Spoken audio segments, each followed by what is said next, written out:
Bueno, ayer a última hora surgió un viaje, después Fernando nos puede detallar un poquito más el motivo, pero no nos puede acompañar, quedó que en otra instancia contáramos con su presencia, pero lamentablemente en el día de hoy no va a poder estar. Inmediatamente hicimos algunos llamados. Bueno, Jorge. Perdón, pero el espacio público está distraído.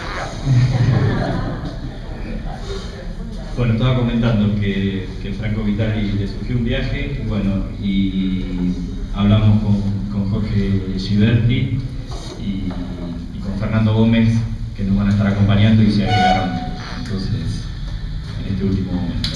Vamos a arrancar entonces con esta tercera mesa de café. Nosotros hicimos la primera el día de la apertura de esta Escuela Proyecto de Participación Popular en Políticas Públicas.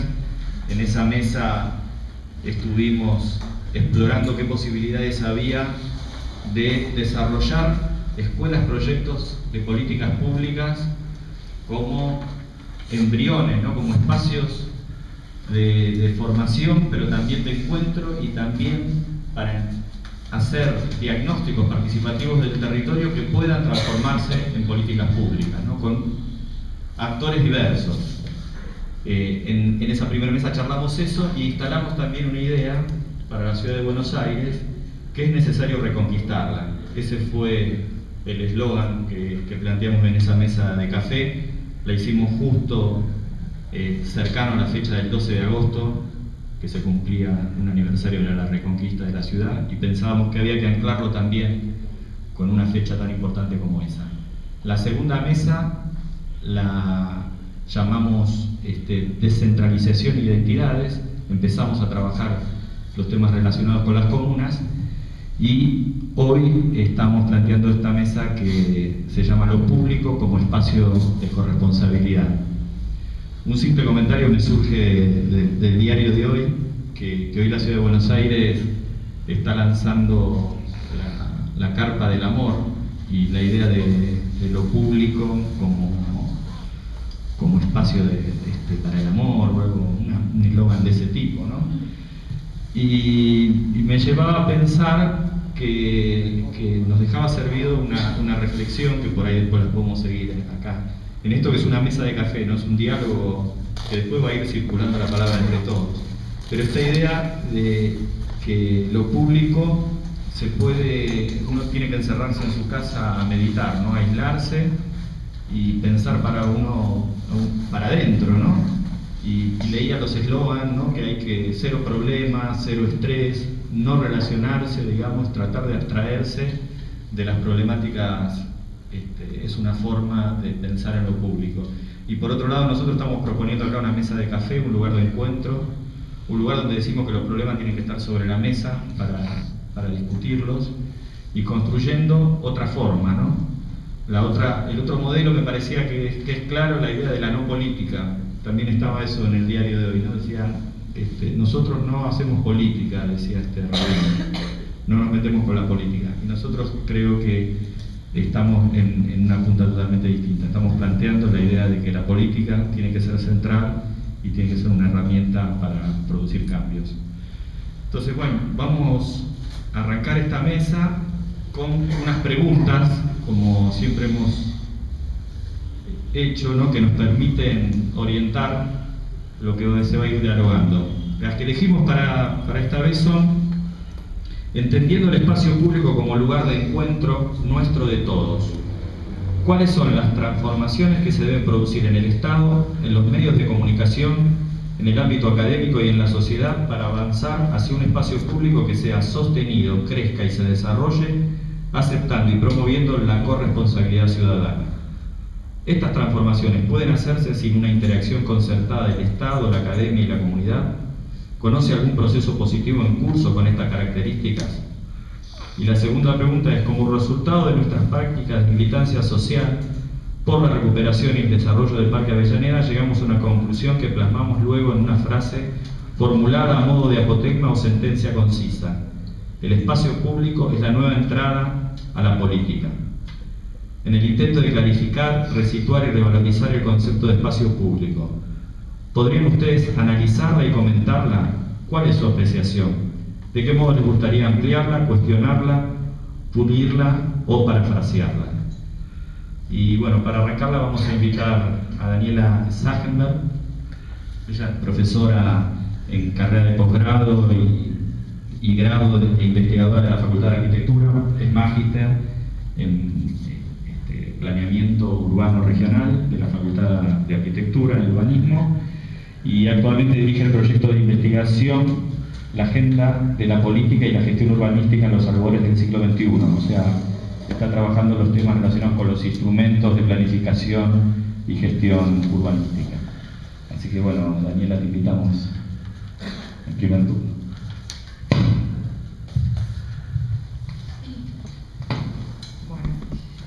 Justamente un poco con este tema del espacio de lo público, el espacio de lo privado, hoy cuando punteaba precisamente una mesa de café también, un poquito de que iba a hablar acá, que me inventaron un poquito sobre el pucho, entonces bueno, traté de armar un punteo rápido. Me acordaba una frase que dijo no hace mucho tiempo, ahora que hay tanta gente ocupada en armar cacerolazos para taparse los oídos para no escuchar cuando les hablan de política por la televisión, que Sandra Russo, una periodista, decía que justamente cuando se preguntaban cuál es la importancia, por qué tiene que importarle a la gente lo público, la política pública, y ella como que puso sobre la mesa, la política sirve para definir la arena pública, pero también ahí se define lo que pasa en el contexto privado. O sea, todos dependemos de lo que pasa en las políticas públicas. Esto me parece una reflexión interesante para arrancar y decir por qué es importante hablar de lo público y de la política pública. Luego pasé a tener, en base a esas preguntas orientadoras, esos interrogantes motivadores de esta charla, a pensar, bueno, un poco yo vengo siguiendo estos procesos en un primer momento en una instancia mía como militante política partidaria, hace ya más de una década, y luego lo he seguido en la esfera académica a través de los proyectos de investigación y también como consultora para el sector público sobre algunos proyectos de ordenamiento territorial y planes estratégicos, entonces como que he acumulado alguna experiencia y postura y opinión sobre estos procesos. Entonces uno de los primeros temas que quiero colocar es que mi diagnóstico actual sobre los procesos participativos, y excluyendo excepciones como la que estamos presenciando acá en torno al tema del Parque Avellaneda, que tiene tantos años y tiene concreciones, tanto desde lo procesual, digamos, ya este espacio de gente que está acá presente da cuenta de un proceso de larga data y que algo ha estado pasando y continúa pasando, pero también en el espacio público, porque quienes recorremos y no conocemos este proceso en el parque vemos que han pasado algunas cosas más allá de cuestiones intangibles como lo que me comentabas antes de la preservación del patrimonio arquitectónico o intangible a través de la normativa urbanística, que por ahí la gente común no se da cuenta. Uno cuando va al parque sabe que algo ha estado pasando, los que conocemos un poco más sabemos que hay una historia con el tema del plan de manejo, etc. Pero en realidad una de las primeras reflexiones que tuve es que en realidad la comunidad, digamos, la sociedad porteña, digamos, me parece mucho mejor preparada para abordar los procesos participativos y de descentralización en los 90 que en este momento. ¿Pero por qué lo digo? Porque en aquel momento que estábamos todos ahogados por un contexto de auge neoliberal, de políticas de ajuste, bueno, lo que hemos pasado todos los que tenemos memoria, una de las salidas, digamos, era o irse a meditar a la casa, como decías vos, y reflexionar para el adentro, hacer yoga, o meterse en estos procesos colectivos. Digamos, una de las salidas a esta opresión que implicaban las políticas de ajuste era eso, y se generó una gran masa crítica. De hecho, este espacio es resultado de aquellos momentos. Me comentabas que hace 20 años, yo tengo recuerdo y me acuerdo patente de este caso, incluso lo he enseñado alguna vez en la facultad a mis alumnos como caso paradigmático, ¿no? El plan de manejo del Parque Avellaneda.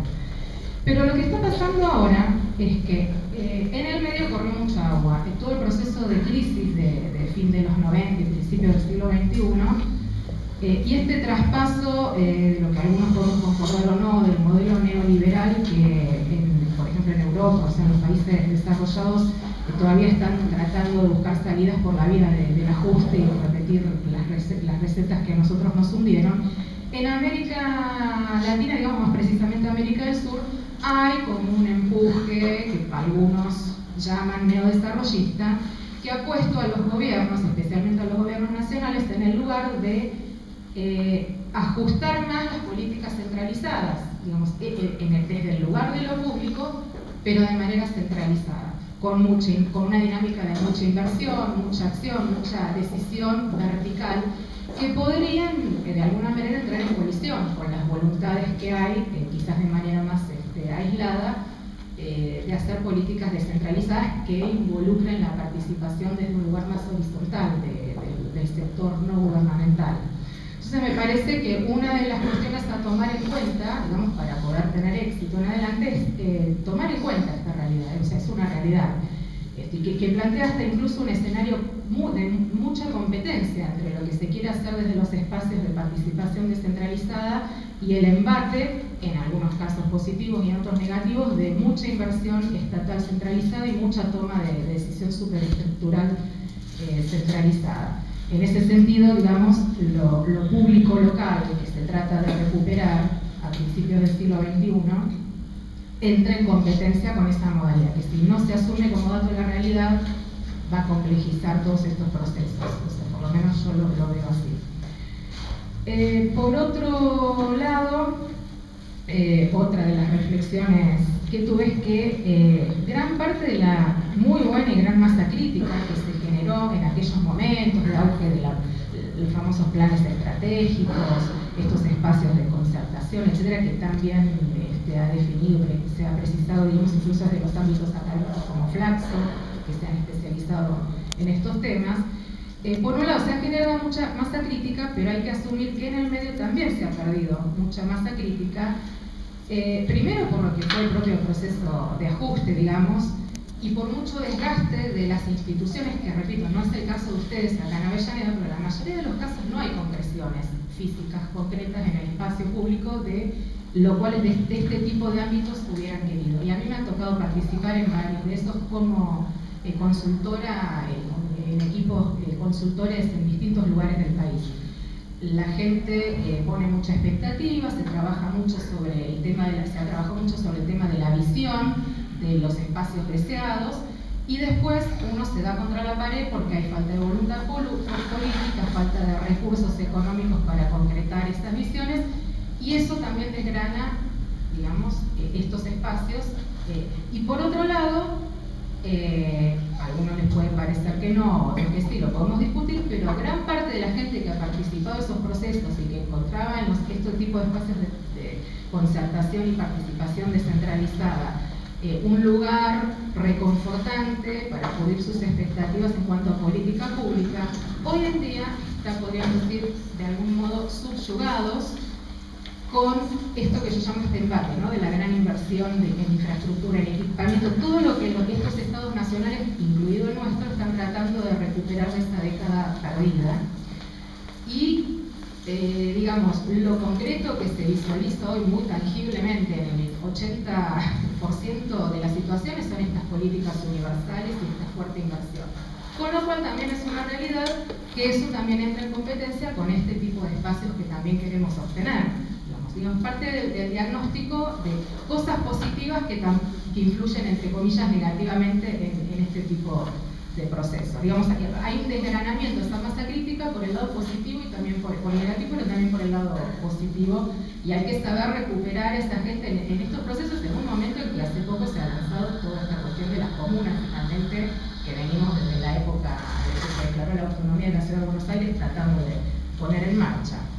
Y hay otro proceso que también es para mencionar, que es que se ha pasado de un modelo de gobernancia, que era defender, como se hablaba en los 90, ¿no? Defender a toda costa la gobernancia, costase lo que costase, a un modelo de gobernanza. Que esto también es muy positivo porque va a dar lugar a la participación de la sociedad de manera también descentralizada y a través de procesos participativos, pero en los ámbitos de planificación urbana, un poco lo que nosotros vemos es que se empieza a hacer, ya no por vía de excepción, sino muy recurrente, esto de la planificación y la gestión de la ciudad a través de la arena del litigio legal. Porque cuando las instituciones que arman estos procesos participativos les pasa al revés de lo que ha pasado aquí, no son escuchadas ni son consideradas, no les quedan contra las cuerdas y no les queda otra que o abandonar la lucha o continuarla por la vía de los litigios. Entonces, por ejemplo, tenemos el caso Mendoza, que me ha tocado trabajar en una consultoría en relación a ese caso sobre el tema de la cuenca del Riachuelo Matanza, que en el año 2012, a través de una causa que inició un grupo de gente parecido al que estamos acá, que presentaba un recurso de amparo, esto llega a un juez, el juez se hace planificación y gestión urbana desde un juez, desde la justicia. Y así como tantos otros casos, qué sé yo, como casos de subte, digamos, el juez Gallardo, por ejemplo, que siempre ha participado cuando han tratado de desalojar villas o asentamientos informales, un shopping, creo que también había participado, un shopping que no había cumplido con un convenio urbanístico que se había acordado con los vecinos del barrio, el shopping ahí en Panamericana, que no había cumplido con lo que se había comprometido, digamos. Esta vía también pone en riesgo estos espacios, o sea, digamos, porque se va... Hay un montón de casos, digamos, es una sumatoria demasiado grande que ya uno se pregunta si eso es la excepción o pasó a ser la regla. Y desvirtúa lo que se pretende con estos espacios, que es llegar a consensos y espacios de concertación. Porque finalmente el recurso de amparo es una vía coercitiva, porque también apareciendo un juez paralizando la construcción de torres porque el gobierno o las legislaturas no toman partido como la sociedad se supone vecinal del lugar que considera que debiera ser. Estos son todos temas que debieran ser tenidos en cuenta. La pregunta que, en cuanto a qué debieran modificarse hoy, prospectivamente, en los actores que participamos de estos procesos, ¿cómo? No, está bien, con los tiempos que va a haber una vuelta. Si quieren, más o menos, lo cortamos. dale un minutito más y después te damos una. Bueno, digamos, de los tres actores, digamos, que preguntan, el Estado, la realidad es que sin voluntad política hay cero posibilidad, digamos. En todos los casos donde realmente pasó algo, quizás no la totalidad, pero algo de lo que se propusieron estos espacios de concertación, es porque en algún punto hubo voluntad política, ya sea en el Poder Ejecutivo, en el Poder Legislativo, etc. Acá en la ciudad de Buenos Aires, la experiencia indica que ni los gobiernos de centro derecha actualmente están promoviendo estos espacios, pero tampoco lo han promovido suficientemente los espacios anteriores, algunos de sesgo progresista. No es una cuestión ya de color político partidario ni ideológico. El gobernante que llega, cuando le toca, quiere sus 4 años para tomar las decisiones él y dice, ¿por qué ahora que llego yo me toca a mí descentralizar el poder?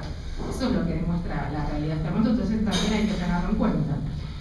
La ciudadanía tiene que hacer también su autocrítica, o sea, las organizaciones sociales intermedias no gubernamentales también tenemos que hacer autocrítica en esto, me incluyo desde el ámbito académico. Y hay un par de ítems, no voy a profundizar por una cuestión de tiempo, pero me parece que hay que arreglar la capacidad real de gestión que se tiene desde cada actor social no gubernamental, la legitimidad y representatividad, que a veces la trayectoria de las mismas instituciones, cuando es negativa y es una chapa que realmente no hay nada por detrás, juega en contra de estas experiencias, sobre todo por cómo son estos espacios visualizados desde los ámbitos gubernamentales.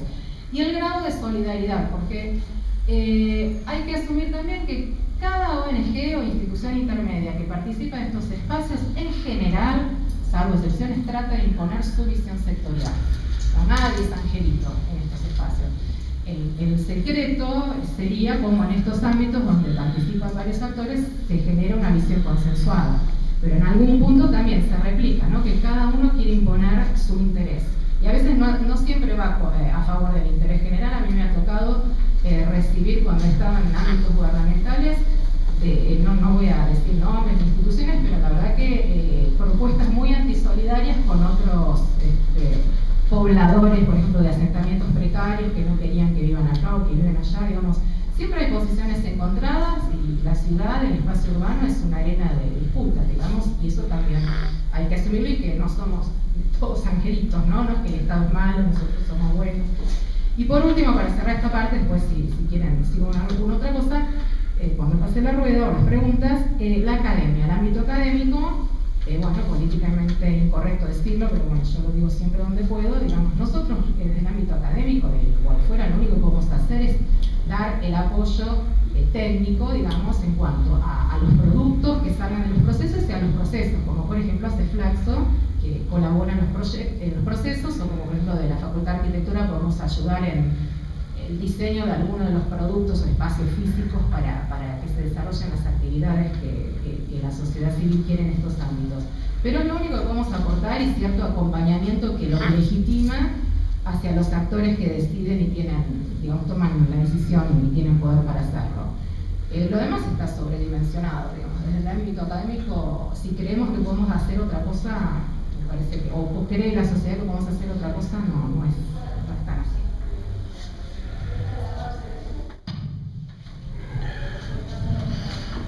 Bueno, gracias Daniela. Y le vamos a dar la palabra a Fernando Gómez. Bueno, él es abogado constitucionalista, es coordinador académico y de contenidos de la Escuela Nacional de Gobierno y es miembro de la mesa ejecutiva de la Corriente Peronista Descamisados.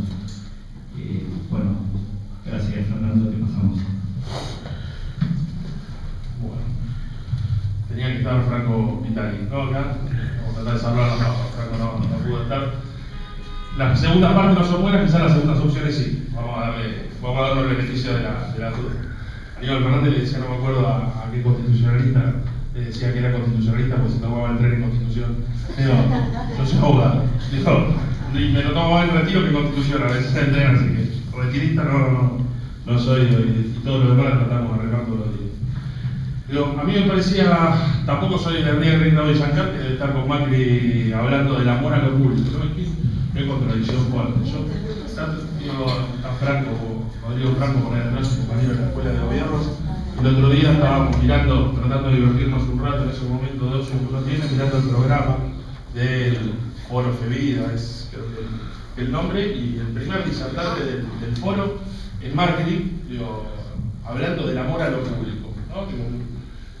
El relato neoliberal vuelve a poner en escena casi un oxímoron saliendo de la boca de Macri, donde la idea principal es lo público como gendarme de lo privado, ¿no? y pensar y diseñar la idea de que se construye el amor a lo público disociado de la política, el amor a lo público disociado de la participación popular, el amor a lo público a partir del capricho de impostar filosofías de Oriente que justifican la política de Occidente. La verdad que es algo complejo de analizar, pero al mismo tiempo da un poco de risa y vale la pena divertirse con Macri hablando del amor a lo público con esos personajes que están hoy en la sociedad rural, ¿no? O en el Centro Municipal de Exposición, vaya una saber. Y la verdad que me quedaba con lo que decía recién Daniela, la arquitecta, acerca de la vigencia, acerca de la vigencia de la discusión acerca de lo público, ¿no?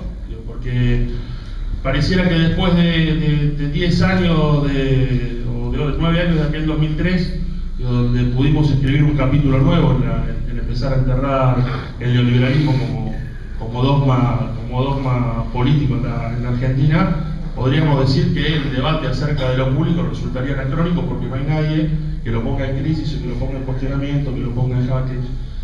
Pero sigue siendo un debate absolutamente actual, porque el neoliberalismo, lejos de estar muerto, irrumpe todos los días en la escena política, irrumpe permanentemente en la escena de lo público, tratando de volver a instalar las condiciones políticas que lo llevaron a su implementación. Pensaba nada más poder reflexionar acerca de uno que le tocó en desgracia empezar a militar en los años 90, por mi edad me tocó ingresar en la vida política en plenos años 90, donde se había dos conceptos que habían entrado absolutamente en crisis y estaban absolutamente en jaque a la hora de pensar y analizar la política, era lo público como figura y lo colectivo. Me acuerdo que nos dábamos aliento entre los puñados de militantes que tratábamos de resistir de la ruta, nos dábamos aliento diciendo, bueno, ser revolucionario también es dejar de pensar que el éxito se expresa en lo individual, ¿no? Que el éxito es ser un gran profesional, que el éxito es ser... Y nosotros que sacrificamos eso lo individual, poniendo nuestra vida en función de lo colectivo, ya estamos haciendo un tramito de revolución. Y nos tratábamos de dar aliento con eso. Y en ese mismo momento que nos tratábamos de dar aliento, cuando mirábamos un puñado, ni siquiera nos podíamos imaginar este presente que tenemos hoy en la Argentina. Porque aquel intento, aquel testimonio político de tratar de poner en jaque el neoliberalismo, de tratar de cuestionar el neoliberalismo, hoy deja de ser una agenda del testimonio escrito por un puñado de voluntades para pasar a ser una agenda de lo público. ¿Y por qué lo público estaba en crisis en la hegemonía del neoliberalismo en la vida política argentina? Porque el Estado se reducía, como lo dije antes de Macri, el Estado se reducía a ser el gendarme de los intereses del capital privado.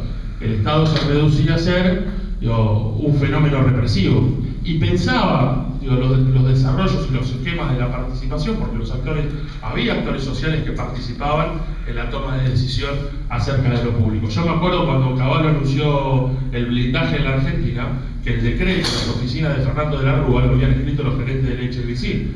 Había un actor social que estaba presente en la vida política argentina, en el diseño de la política pública, y a partir de esa participación fijaba los límites y las condiciones en que se desarrollan los procesos históricos. Aquel proceso histórico que nos llevó al 20 de diciembre del 2001. Hace poquito la presidenta, cuando presenta el proyecto de ley de la reforma de la Carta Orgánica del Banco Central, plantea precisamente esto. ¿Cómo hacemos para cambiar o poder arrebatarle la conducción política de la política financiera en la Argentina, que estaba en titularidad de los bancos, y volver a ponerla en manos del Estado? Si uno se la arrebata a los bancos, que eran los que decidían acerca de la política financiera en la Argentina, evidentemente había actores sociales que eran partícipes en la esfera del diseño, del consenso, de la elaboración de la política pública. El que estaba fuera del diseño y de la participación acerca de lo público eran las mayorías populares. Porque el Estado, esto es un ejemplo que pone no me acuerdo ahora, si recordara quién lo ponía en precisión, yo lo citaría para no robarme nada, pero no es una... Decía, el Estado no es una botonera, ¿no?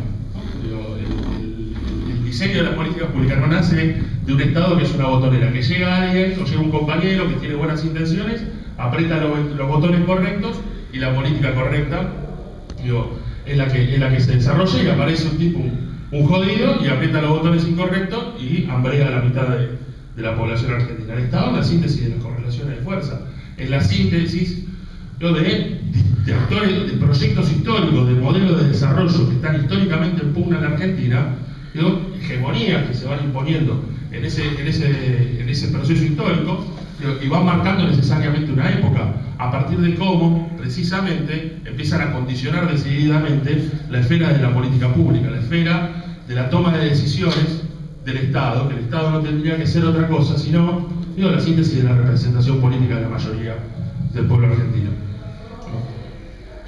Cambio de paradigma fuerte, ¿no?, el que vivió la Argentina en el 2003. Uno podría... la convocatoria es interesante porque pone en reflexión la idea de la política pública y ponerla en la perspectiva de cómo se conforman las relaciones de fuerza y cómo estamos parados hoy, en esta Argentina de hoy, para poder pensar cómo logramos poner definitivamente en perspectiva de los intereses populares el Estado, la academia, los medios de comunicación. Me parece absolutamente interesante porque no solamente plantea poder analizar la postal de lo que somos, sino plantea el necesario desafío de profundizar este tiempo histórico, de poder analizar cuáles son los cambios de época, sobre qué pilares se asientan, cuál es la matriz que va relatando este cambio de época que está atravesando la Argentina, y necesariamente la ponemos para acabar. Don Arturo Jaureche decía cómo somos capaces de desandar el estatuto legal del coloniaje, ¿no? Cómo somos capaces, a partir de lo público, a partir del diseño de políticas públicas, a partir de la institucionalidad que nos permite consensuar la idea de lo legislativo, a partir de poder pensar una nueva constitución política para esta Argentina, de cómo cavamos una trinchera más fuerte donde el pueblo no pueda ser desalojado. Me parece que es el desafío de este tiempo. Cuando se piensa cómo somos capaces de seguir caminando el proceso de transformación, tenemos que pensar necesariamente, tratar de pensar lo conseguido como un piso y no como un techo de este tiempo en la Argentina. Ya que Ricardo esté sentado acá a título de director de un diario, habla de que hay un proceso de transformación fuerte en los medios de comunicación en la Argentina, ¿no? Y que ese proceso de transformación esté también acompañado del diseño de la política pública, del impulso de lo público, habiendo logrado transformar una ley de medios que la veníamos arrastrando de la dictadura, habla necesariamente de un cambio de época en esta historia breve de la Argentina. Pero también habla de los condicionamientos y de cómo lo público empieza también, lo público también es parte del desafío también parte del problema a la hora de pensar de cómo se implementan el recorrido hacia adelante. Si hay una ley que vamos redondeando, si hay una ley que es ejemplo de participación y de debate político en la Argentina, es la nueva ley de medios que tenemos hoy. Más de 200 foros la pusieron en discusión. No solamente se dio un debate legislativo, no solamente se terminó de resolver en las comisiones, en las tan mentadas de comisiones del Poder Legislativo, sino que fue un debate que se trasladó a la calle, que fue un debate que se trasladó hacia los actores sociales que son protagonistas permanentes en la toma de decisiones de la ley de medios. Ese recorrido que se fue dando en este tiempo pone el ejemplo de una ley participativa, de una ley que estuvo en discusión de los actores populares que son parte de la comunicación en la Argentina. Ahora, esa ley todavía tiene un signo de interrogación arriba de la cabeza, porque un juez de Mendoza decidió, por lo menos cuestionar su constitucionalidad. Y me parece que cuando estamos pensando de cómo seguimos avanzando en la transformación política de este tiempo, y seguimos incluyendo la discusión de lo participativo acerca de lo público, me parece que nosotros tenemos que avanzar en un desafío político, y en un desafío que transforme esta democracia en mucho más participativa, en mucho más directa, en mucho más orgánica, porque hoy no dejamos de tener una democracia representativa, un poder judicial que decide, que toma decisiones a una espalda de la discusión de la mayoría popular, y la posibilidad de poder cuestionar acerca de qué significa lo democrático, acerca de qué significa lo democrático en torno a la decisión de lo público. Me parece que es uno de los desafíos que nosotros tenemos en este tiempo para seguir avanzando y poniéndolo en clave de profundización. Después, si hay otra ronda, a mí me gustaría que podamos debatir un poquito más fuerte en esto que quizás es el paradigma todavía vivo y que más fuerte y más peso político tiene en este tiempo en la Argentina, que es aquella Constitución del 94, votada al calor del consenso de Washington, que todavía la tenemos vigente en la Argentina y que le pone un límite no solamente enorme, un límite enorme a lo público, como representación de los intereses de la mayoría, sino a la participación de nuestro pueblo en el diseño de la política pública. Gracias. Bueno, lo voy a presentar a Gustavo Cirelli, que es el director de Tiempo Argentino, y tenemos que contarlo en nuestras filas porque naciste en Liniers, ¿no? Nació en Liniers, o sea, es un integrante de la Comuna 9 que conoce bien el barrio y se ha criado acá. Y a su vez también comentar que cuando nosotros empezamos a trabajar como grupo promotor pensando en desarrollar esta experiencia, si bien surgía de la iniciativa de un proceso participativo, entendíamos que teníamos que asociarnos con distintas patas, ¿no?, que tenían que fortalecer esta experiencia. Y por un lado, bueno, nos encontramos con el área de planificación participativa y gestión asociada de Flaxo. También salimos al encuentro de la Escuela Nacional de Gobierno, bueno, está Rodrigo, está Fernando, que nos abrieron las puertas, y Marcelo Puelling, y se pusieron a la par a trabajar con nosotros, porque eso lo demuestra también poniendo el cuerpo, no es solamente decir vayan para adelante, sino que en cada instancia han sabido estar. Y por otro lado también tuvimos una reunión con Gustavo porque entendíamos que los medios de comunicación estaban jugando otro rol también en la sociedad. Habían salido de esa nube de donde bajaban verdades y estaban en otra dinámica de relación con los actores sociales, con el Estado y con la academia, y bueno, y estaban jugando de alguna manera. Y en esa reunión, la respuesta de Gustavo fue: cuenten con nosotros los vamos a estar acompañando. De hecho, han cubierto en distintas etapas esta experiencia y dar un paso más, ¿no?, porque aceptan también venir a esta mesa, así que le agradecemos mucho. Bueno, gracias por la invitación. De nada, de acá nos conocimos hace un tiempo y la idea nos interesó, acompañarle. Debo reconocer que mi historia en relación a este tipo de gestión participativa y demás es novedosa para mí. No es algo que yo haya ahondado antes de conocer a Fabio y a Patricia, porque no me entendía el espacio público como un lugar de disputa política, por donde vengo también soy de Liniers, milité en Liniers, me siento parte de esto, vengo de la política, luego me hice periodista. Digo, sería al revés, yo soy un militante periodista más que militante, bueno, haciendo bueno. Cuando me invitaron y cuando leí los interrogantes, pensé que era una tesis de grado, la pregunta esa que hacían sobre la participación, además, y cómo el Estado y la sociedad deben transformar. Y escuchándolo a los dos me di cuenta de que en las mesas de café aprendí más de escuchar que de hablar, porque quizá por eso me hice periodista, para preguntar más que para reflexionar también. Entré en cuestión con la pregunta y con ciertas divisiones que hay sobre cómo desde el Estado, desde los medios de comunicación, esa es mi experiencia, por eso estoy acá, desde la academia y desde la sociedad, me parece que esa división en la construcción del interrogante tiene una trampa, quizás esté equivocado, todo lo que estaba reflexionando anoche, pensando en la charla de hoy, que en un punto, creo que Fernando lo dijo, el tema del coloniaje, dividir sociedad y Estado, me parece que fue el mayor logro de las políticas del neoliberalismo, de la dictadura genocida, del consenso de Washington, del neoliberalismo. Y aún hoy nosotros tenemos internalizado esta visión, y por eso nos cuesta tanto no pensarnos como un todo, como un Estado, digamos, ser parte de ese Estado. El Estado es una construcción colectiva de orden social, demás cosas.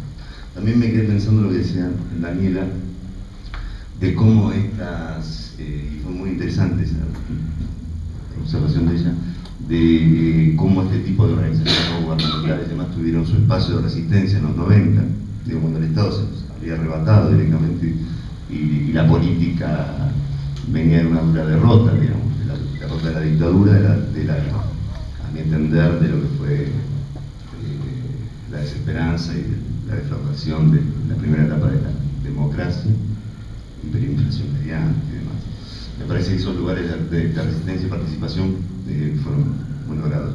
¿Por qué hoy ustedes tienen un desafío mayor? Bueno, porque se impulsa del Estado esa participación y de un retorno, si se quiere, me parece lo que expresaba bien él, de la militancia política más clásica, más partidaria, más como es que tú hablado de la RUP, de lo que fue la resistencia de los 90. Bueno, esa resistencia hoy se expresa en acción. Siendo mi tema específico, la ley de medios, digamos, esto que también muy bien planteaba, de que fue una construcción colectiva, muestra claramente, digo, que la hegemonía no está de este lado, digamos, porque esa fue una construcción colectiva, pero no puede ser aplicada aún, por lo menos plenamente, porque el poder concentrado, el poder hegemónico, digamos, que nosotros claramente cuando pensamos tiempo argentino con Roberto, digo, yo hoy me presento como director porque Roberto Caballero, el director, se apartó el viernes pasado, digamos, Robert se va a dedicar a ser columnista del diario por problemas personales no, sino de salud, de salud, sigue. ¿Y la radio sigue? Sí, en la radio lo venía escuchando, sí, pero sigue tan vinculado al diario como antes y a mí, somos amigos, por eso me presento como director, pero es fundador. Bueno, cuando pensamos juntos el diario, lo pensamos como un diario contrahegemónico, como un diario de articulación de esas redes, ese entramado social, que por eso acepté inmediatamente, porque sumarnos, soy parte pero lo mismo a él lo conocí hoy, a Juan lo conozco de antes, y también es Tiempo Argentino es un canal de expresión para los descamisados, incluso, no solo para la escuela. Cuando pensamos el diario, lo pensamos, decía, como un diario contrahegemónico, entendiendo de contrapoder, entendiendo que la discusión se daba con los poderes reales de la Argentina, no con el que hoy está en el gobierno. Me parece que por primera vez en democracia se plantea esta economía, y eso decía también cuando pensamos el diario para articular este tipo de trabajo, lo pensamos desde esa perspectiva, digo, construir una grieta. Nosotros pensamos Tiempo Argentino para construir una grieta donde nuevas voces empiezan a aparecer en la escena pública. Pienso, y siempre lo pensé desde antes de ser periodista, incluso que el espacio público es un espacio de disputa, de tensión permanente.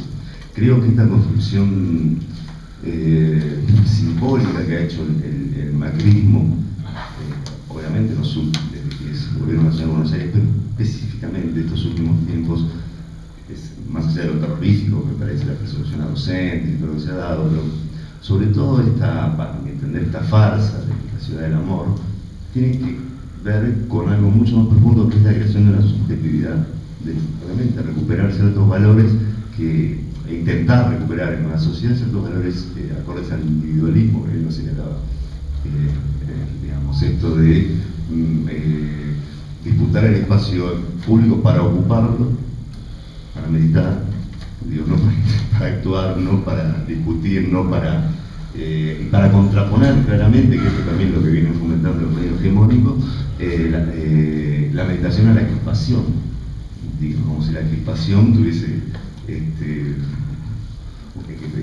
como sinónimo de capricho y de enojo porque sí, como si uno a los poderes concentrados le podría hablar desde el amor. Digamos, miren, la verdad es que hay una sociedad inequitable que... Ya lo dijo Pugliese, ¿no? Les hablé con el corazón y me tengo en el bolsillo, bueno, claramente. Sí, digo, pero bueno, digo, para que la mayoría de una sociedad que viene postergada, recupere espacio, alguien tiene que ceder. Y a los poderosos uno no les puede hablar desde la respiración, por decirlo de alguna manera. Bueno, ese discurso instalado por el macrismo en el último momento que tanto ha calado acá en la sociedad porteña, me parece que es la creación de una subjetividad que claramente también tiene que ver con lo que, una posición absolutamente crítica, en el diario, lo que representa el diario Clarín, el grupo Clarín, en cuanto a construcción del relato social, público y demás. Me parece que, cuando digo el espacio público, es un espacio de confrontación y debate y tensiones y demás. Creo que los medios de comunicación también son eso, son un espacio público. Por eso acepté, digo, más que para hablar de estrictamente la gestión participativa, porque me excede o trato de entrar en puntas de pie en aquellos temas donde no soy, digo, la escuché a Daniela y la verdad que una clase en la que dio una compañera de mesa sobre gestión participativa y demás. Digo, así que vuelvo a hacer la invitación, digo, vamos a la ronda que siga o de preguntas. Gracias, Gustavo. ¿Vamos con Tito o Jorge? ¿Lo mismo? Terminemos con los invitados, entonces lo vamos a presentar a Jorge Giberti, que lo conocimos en el año 2002. Él fue director general de Espacio Público del 2000 al 2003. También es consultor del MID. Esto lo levanté, después vos corregimos, ¿no? Consultor en desarrollo territorial y turismo sustentable, y es subsecretario también de turismo del gobierno de la ciudad de Buenos Aires. Pero bueno, es un vecino de Caballito también, o sea, acá hay gente de la Comuna 6 que está... Bueno, acá entonces estamos bien, somos todos del oeste, Y por ahí la anécdota que podemos contar, que es un hecho concreto, que fue muy significativo para Parque Avellaneda, es que Jorge participó de lo que fue la ordenanza 49 de Parque Avellaneda. Esa ordenanza fue la que instaló los conceptos que fueron la base de la ley 1153 que conseguimos unos años después. La idea de unidad ambiental y de gestión del espacio público, la idea que la mesa de trabajo y consenso la veníamos sosteniendo de facto, digamos, pero se logró institucionalizar a través de esta ordenanza 49, y también el plan de manejo tomó un carácter que no tenía, ¿no? Porque era una herramienta que se había desarrollado y que era legítimo, pero no tenía una correspondencia legal que le dé sustento.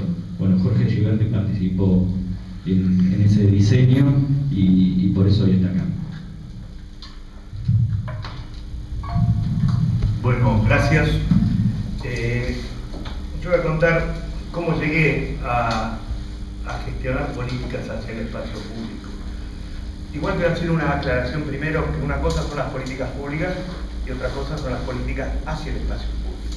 Y a veces veo que por determinado tipo de intervenciones, que está claro, mezclamos. Las políticas públicas son las políticas que desde un gobierno yo desarrollo hacia el conjunto de la sociedad. Las políticas hacia el espacio público son las políticas particularizadas que desarrollo desde el punto de vista local, geográfico, etcétera, que por supuesto tendrán niveles de participación, etcétera. Yo empecé a trabajar el tema de la ciudad en la estatuyente, digamos, desde el 96 hasta hoy. Ingresé a la política un poquito antes que vos, en 66, llevo algunos años. y lleva las políticas del espacio público a partir de estudiar las experiencias de descentralización política, que fue uno de los ejes que se asentó la discusión de la estatuyente, y sobre todo empezar a analizar la experiencia de Barcelona, con todo lo que significó las políticas de Lorri Borges, etc., y la diferencia entre la desconcentración política y la descentralización política y una mera descentralización administrativa, que es quizás la ecuación que estamos hoy. Yo quisiera decir que hasta los EGP son una limitada desconcentración administrativa, todavía no hay descentralización política, no hay niveles de participación institucionalizados, pero bueno, empezamos a trabajar con gente a estudiar los temas del espacio público en la ciudad. Y acá voy a arrancar con algo que dijo mi colega planificador, y también lo que dijo el actual director del tiempo. El Estado no es neutro, y si el Estado no es neutro, las políticas hacia el espacio público tampoco son neutras. En la década del 90 hubo políticas hacia el espacio público. Algunos fueron políticas por declaradas y otras fueron políticas por omisión. Pero ¿cuál es el balance de las políticas en el espacio público en la década del 90? Si yo abandono las políticas hacia lo público pasa a ser de nadie. Por lo tanto, el pensamiento mayoritario instaurado en ese momento es que para que el espacio público de alguna manera sea agradable, tenía que privatizarse, porque el espacio público de todo era un espacio público inhóspito, era un espacio público salvaje, era un espacio público donde no había intervenciones, por lo tanto, eran unas tantas políticas neoliberales que terminaba en esta ecuación. Para que el espacio público sea de alguna manera con políticas, había que privatizar. Por eso nosotros decimos que el espacio público es el territorio de igualación entre los dominios privados, es el territorio donde el habitante puede transformarse en ciudadano. ¿Cuál es la diferencia entre habitante y ciudadano? Que la ciudadanía me otorga a mí derechos. Si yo tengo políticas activas sobre el Estado público, empiezo a tener derechos. Si no hay políticas activas, lo único que me convierte en ciudadano es que puedo votar, pero no tengo intervención, y ahora vamos a hablar de los niveles de participación. Entonces, de la década del 90, que quedó instalado que el espacio público había que privatizarlo porque si no era de nadie, pasamos a esta situación donde, por suerte ahora, y a partir del gobierno local, de la ciudad, muy empresarialmente, se empezaron a aplicar políticas hacia el espacio público. Y si hay políticas hacia el espacio público, hay políticas públicas y no privilegios de lo individual, como fue lo que se desarrolló en la década del 90. Entonces, nosotros vinimos, digamos, yo tuve una experiencia de gestión, como dijo Fabio, en los días 2003, y de alguna manera nuestro pensamiento de acción tuvo tres parámetros concretos: aplicar políticas y acciones e implementar, ver los modelos de gestión participativa que nos permitieran llevar adelante esas acciones sobre el espacio público y qué niveles de institucionalización tenía esa participación, y de última, qué normativa nos permitía a nosotros terminar de cerrar las políticas, los niveles de participación y los niveles de institucionalización. Si ustedes toman la experiencia de Parque Chacabuco, tiene estos tres componentes. O sea, había políticas y acciones, había niveles de participación y había niveles de institucionalización. No me confundí, porque nosotros efectivamente llevamos la experiencia de Parque Avellaneda al Parque Chacabuco. Todo lo que hicimos, bien o mal, en el espacio público lo hicimos con este criterio de gestión participativa. Yo coincido con Daniela que a veces se idealiza el tema de la participación. Pero cuando el Estado desde arriba implica que genera niveles de participación y esos niveles de participación después se concretan en niveles de institucionalización, insisto, esta diferencia, una cosa es participar en ONG, etcétera, y que estos niveles de participación después tengan instrumentos de acción concretos en el Estado. Estoy hablando del Estado local. Eso es, la verdad, lo que pasa es que hay que tener políticas para mover esa situación. Bueno, si Macri actúa sobre el espacio público, sí, tiene políticas sobre el espacio público. Por ejemplo, la intervención sobre vía pública en Palermo, el Sánchez, las esquinas, etcétera, son políticas hacia el espacio público. ¿Son correctas? A mí me parece que no están mal. ¿Dónde está lo incorrecto? que todas las políticas de marketing en el espacio público están en la zona norte. No hay ninguna política de marketing en el espacio público hacia los barrios más postergados de la ciudad. Entonces, eso sí es una política. Y esa política es de no integración, es jerarquizar los sectores más desarrollados, más pudientes de esta ciudad y darle política de espacio público para él. Porque en función de eso, después desarrollo política de turismo, etc. Yo, la verdad, cuando a veces me siento en la esquina de Palermo, lo disfruto, pero me gustaría hacer eso en otros lugares de la ciudad, y es ahí la política por omisión hacia el sur de la ciudad que hace que estas políticas no sean integradoras del espacio público. Entonces yo quería, en esta primera parte, dejar claro esto. No hay políticas en el espacio público sin acciones. O sea, no puedo generalizar políticas del espacio público si no tienen acciones de implementación. Nosotros en su momento desarrollamos mucho los centros comerciales a cielo abierto, que era la política de oposición al desarrollo de los shopping. Nosotros decidimos los shopping los no lugares. ¿Por qué los no lugares? Porque el diseño es malo, ¿no? Porque cuando uno entra al shopping se supone que pierde la noción del tiempo porque está proyectado así para que yo me quede mucho tiempo.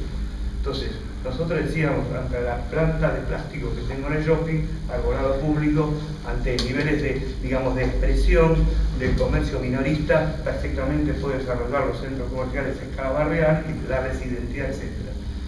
Porque el otro tema del espacio público es esto: si hay políticas y hay políticas participativas, empiezo a generar identidad del espacio público. Si no hay política participativa, no tengo identidad.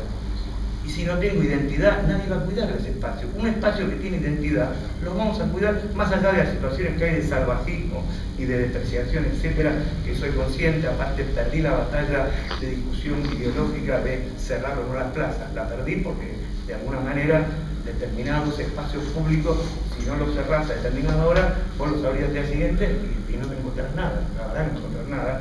Y yo era un defensor acérrimo de ninguna reja, ninguna plaza, etcétera, por estos criterios de participación. Pero si hay política y las políticas son participativas, tiene que haber identidad. ¿Qué hicieron los barceloneses? Lo primero que hicieron es ubicar 200 lugares de intervención en Barcelona, que llamaron la cultura urbana, con niveles de participación muy altos, que eran las primeras obras que se desarrollaban en Barcelona, que tenían que ver con las políticas activas para el espacio público. Eso no era ningún, por supuesto, plan de desarrollo urbano, ningún plan territorial, etcétera, nada más que decir, vamos a hacer en estos lugares algo, consultamos a los vecinos qué es lo que falta, los vecinos nos van diciendo y en función de eso yo genero la obra. Entonces, gran parte de la política del 90 justamente perdió identidad del espacio público porque no era un espacio de nadie. Si recuperamos políticas activas del espacio público, vamos a recuperar identidad, porque lo tengo que hacer participativamente, y si lo tengo que hacer, le tengo que preguntar a la gente cómo haríamos esto. Y si la gente participa en el cómo, después el diseño será particularizado. Toma ese espacio público como algo donde intervino y quiere seguir preservando. Entonces, yo decía, no hay políticas sin acciones, no hay gestión del espacio público sin acciones, por decir, acciones y políticas. No hay nivel de institucionalización al margen de la política. Por eso consideramos que estas son las políticas a desarrollar sobre el espacio público, que tengan que ver con acciones, niveles de participación y niveles de institucionalización y de normativa.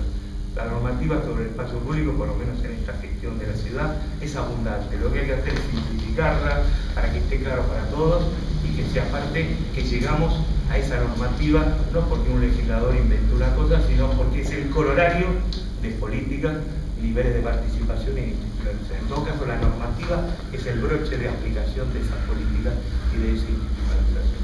Bueno, yo por empezar. Bueno, muy bien, gracias, Jorge. Y bueno, le toca a Roberto González Tavos, a Tito, que yo me voy a dar un gusto, ¿no? Porque es la primera vez que me toca presentarlo a Tito y la verdad que son 25 años trabajando con él, codo a codo, día a día, y me gustaría decir un par de cositas para presentarlo. Primero que presentarlo como el iniciador de la experiencia de Parque Avellaneda, porque realmente es así, ¿no? La persona que que arrancó con esto, poniéndole mucha pasión, mucho corazón y muchísimo trabajo. Tanto es así que, bueno, yo tenía 22 años y me acerqué a la experiencia escuchándolo por primera vez a Tito, como quien se arrima, digamos, imagínense, a 22 años, escuchándolo a él, me arrimé como quien se arrima a un maestro, digamos, ¿no? Decir, bueno, a ver si puedo aprender algo. Y él hizo conmigo lo mejor que hace un maestro, ¿no? Es hacerlo amigo, ¿no? Y así fue que fuimos caminando y rumiando muchas de las cosas que están en estas preguntas, ¿no? Esta idea de lo público como nuestro de todos, lo acuñó por primera vez Tito, y la idea de lo público como puerta de entrada a la política también, ¿no? Fueron frases que si bien emergían de la experiencia, de la participación de todos, él fue el que le puso letra, así que lo tiene muy rumiado y es un gusto seguro para todos nosotros escucharlo. Bueno, yo también era joven cuando y tenía la polenta que él tiene ahora, ¿no? Justamente, era otro momento también. Pero bueno, es interesante, digamos, sería interesante hacer la historia de esto. Él tiró alguna punta.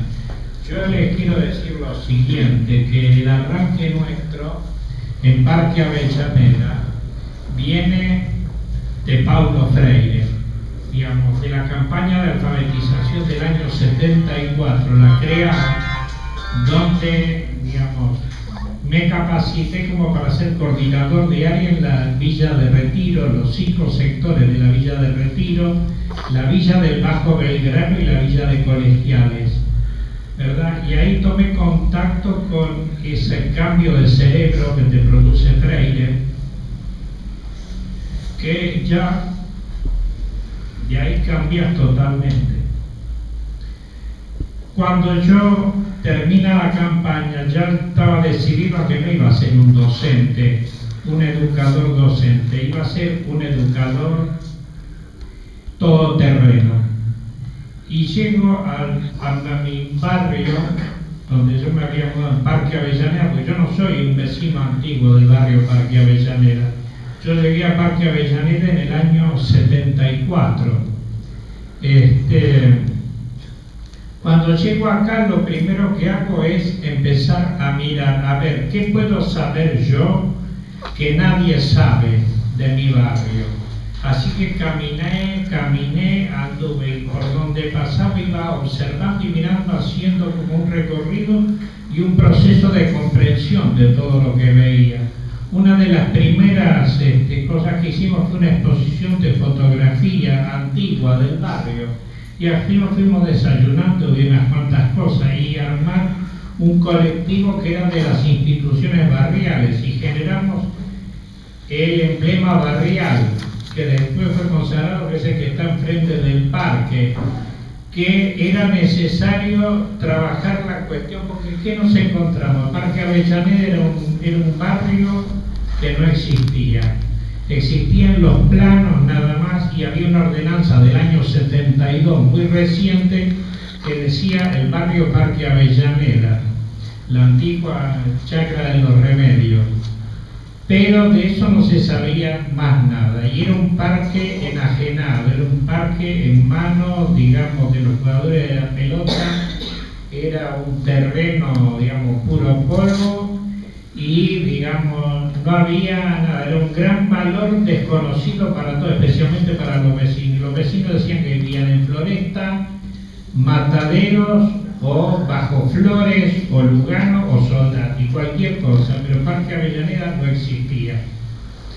Entonces, esta cuestión me pegó fuerte, porque justamente lo que yo venía trabajando era el tema de la identidad, esto que planteaste vos, Jorge, justamente, eso teníamos claro.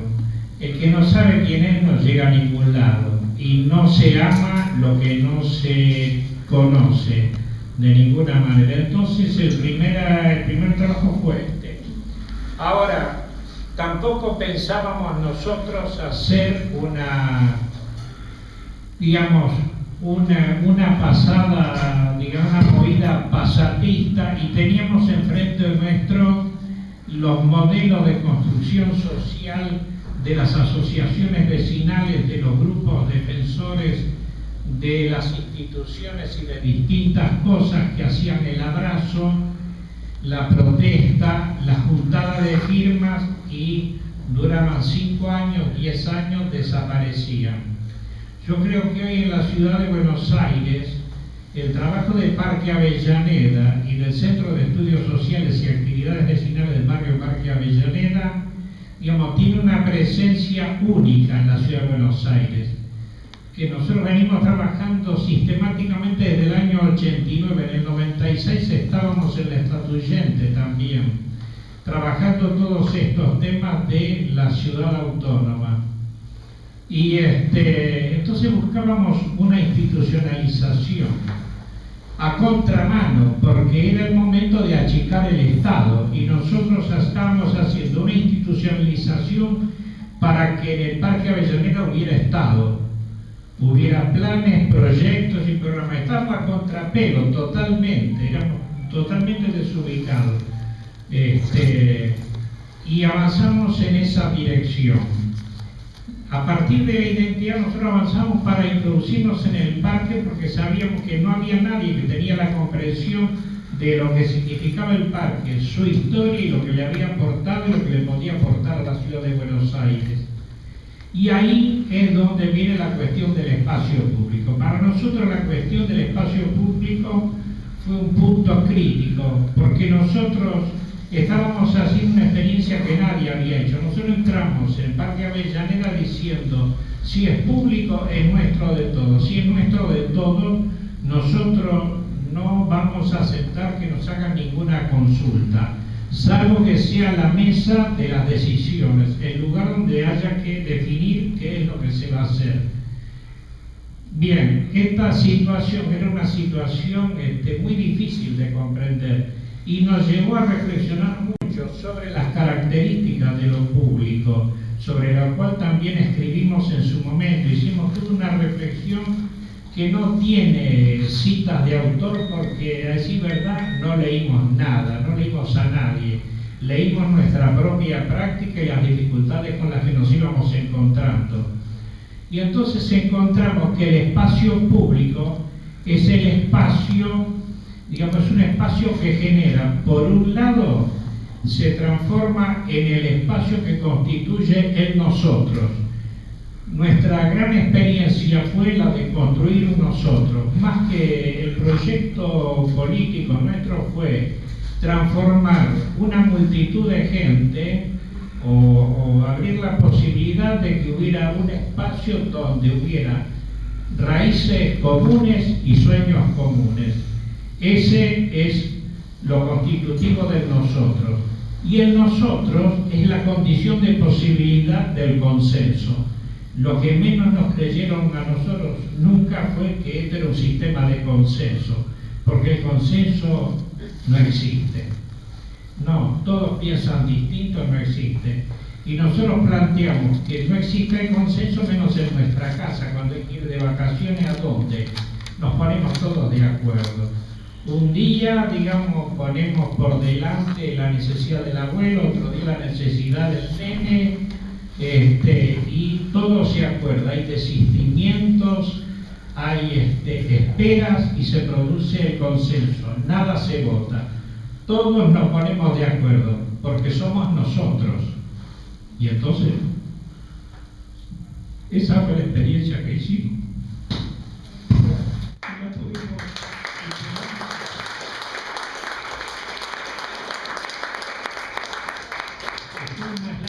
De la CP, pero nada más que eso. Y me emocionan las cosas buenas. Justamente esa experiencia nosotros la sostenemos porque fue así. Hicimos experiencias. El espacio público entonces fue el lugar donde nosotros nos constituíamos como un nosotros y teníamos la posibilidad de ponernos de acuerdo sobre qué hacer. Y bueno, perdí un poco el hilo, pero Es el primer punto. Para la primera vuelta es suficiente. Nosotros arrancamos del concepto de identidad y después pasamos al otro concepto.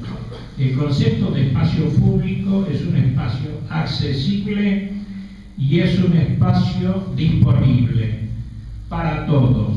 Eso es lo que genera una práctica distinta de las pujas. A mí me complica mucho, o no me gusta la cuestión del planteo de la arena pública, el lugar donde se pelea y se, digamos, ahora es cierto que hay que hacer un planteo porque es interesante también hacerlo. Yo creo que aquí la arena pública fue definida como el gran combate entre la lógica del mercado y la lógica comunitaria, entre ser y tener. No, esa fue el gran conflicto, porque acá la lucha del Parque Avellaneda fue una lucha fuera de los marcos políticos partidarios, fue una lucha, digamos, de índole política no partidaria. Pero ¿qué pasa? Había una definición clara que no era todo lo mismo. Nosotros estábamos construyendo, teniendo de frente el avance del mercado en la mercadización del barrio y del mundo. Todo mercado, todo se compartimenta y se fragmenta y se vende, como el polo textil de Floresta, ¿no? Todo se corta, se achica, se vende y se negocia. Al ser espacio público, tener estas características de ser accesible para todos y disponible para todos, donde entra toda la diversidad de la gente, y esa es su riqueza justamente y no el problema. Al haber toda esa complejidad, eso permite que haya que trabajar más todos los sistemas y los dispositivos de discusión y de debate para llegar a las conclusiones y los acuerdos. Y ahora se me cruza acá una cosa que recordé cuando hablaba Jorge. Lo que yo recuerdo es que Jorge intervino en la resolución acá del problema cuando hubo la feria.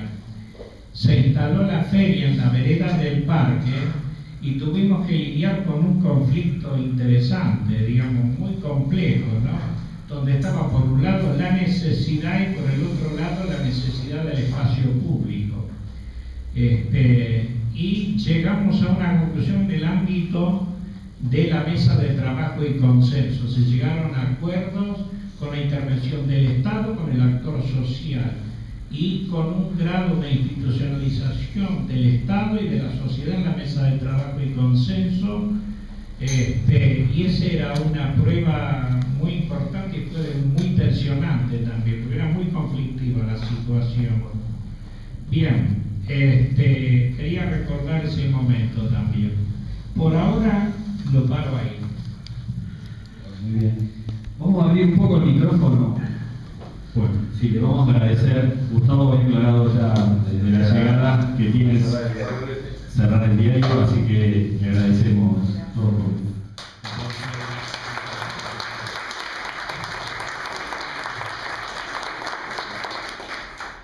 Así que bueno, como buena mesa de café, pueden entrar las mesas vecinas a poner la palabra. A ver quién se anima primero, dando respuesta a la pregunta o algo que le quedó picando de lo que escucharon en esta primera rueda. ¿Querés que empiece yo?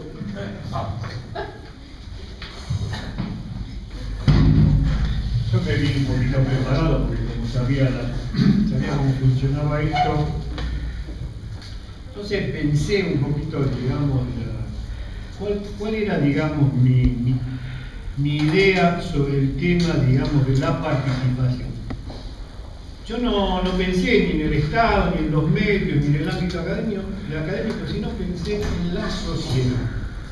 O sea, yo traté de ver, digamos, acortar, digamos, el término sociedad, imaginarlo, que estaba hablando del hombre de a pie, ese hombre que menciona Weinfeld, digamos, que habla del hombre de a pie, que para mí es el ciudadano que en general mira lo público desde la pantalla de un televisor. O sea, para él lo público es lo que ve desde la pantalla de un televisor, pero no simbólico. ¿Qué es la mayoría? nosotros es decir, creo que la mayoría, porque yo separo, digamos, los que son, digamos, los activos, los militantes, del grueso, digamos. Cuando acá se habla de las transformaciones que se deben producir para promover la corresponsabilidad ciudadana, yo estoy pensando en ese hombre que por H, por B, porque tiene trabajo, por los chicos, por la familia, por el colegio, por lo que sea, no, lo único que mira el despacho público es lo que ve por la televisión. Entonces yo me imaginaba tres cosas, digamos. O sea, para participar, yo creo que ese ciudadano, ese vecino que tiene que pasar de habitante a ciudadano, tiene que descubrir que hay, como dice Tito, identidad, como decía, digamos, derecho, Jorge. Es decir, el vecino tiene que descubrir todo eso que puede ser para él y para su familia. Si no lo descubre, para mí va a ser muy difícil. Es decir, pero lo que yo veo como muy difícil es que todo eso que él puede descubrir, o esas mejoras, todo eso que él, a lo que puede acceder, no es una cosa que va a venir en forma inmediata, con lo cual es un tema.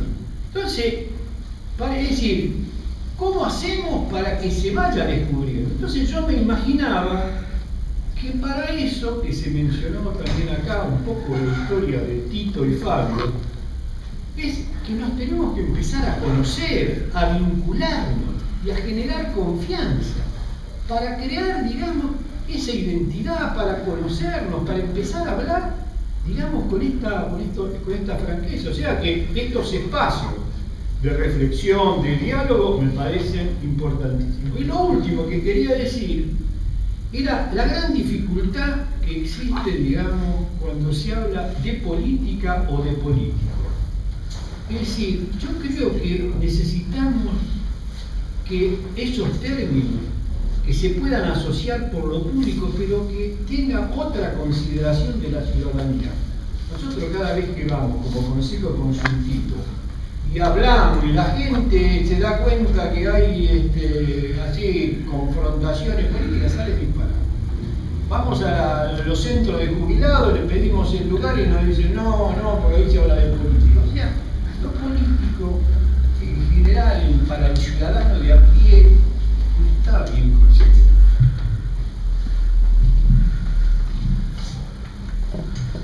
A ver si alguien más quiere aportar.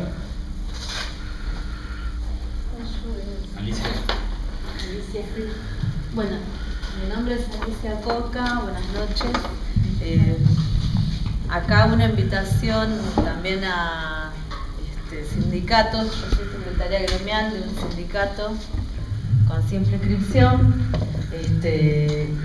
pero además soy vecina fanática de mi barrio Parque Avellaneda. Intento que lo conozca todo el mundo porque siempre digo que es el más lindo de toda la ciudad.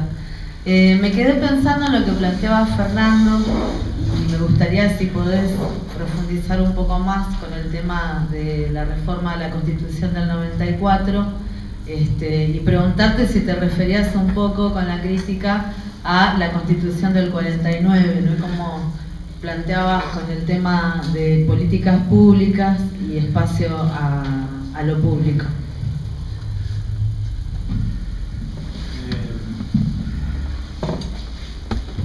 Sí, entonces, bueno, pero hablo bastante alto, hablo alto y otra cosa.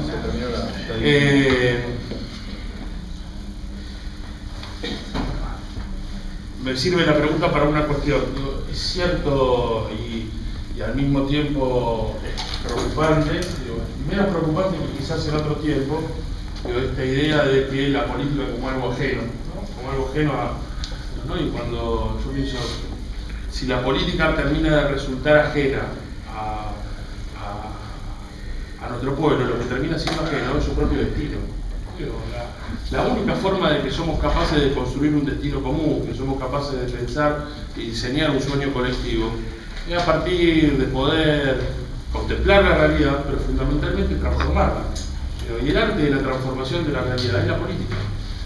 Y en la medida de que la podemos asimilar y que la podemos hacer, de que podemos dotarnos de esa herramienta, somos capaces de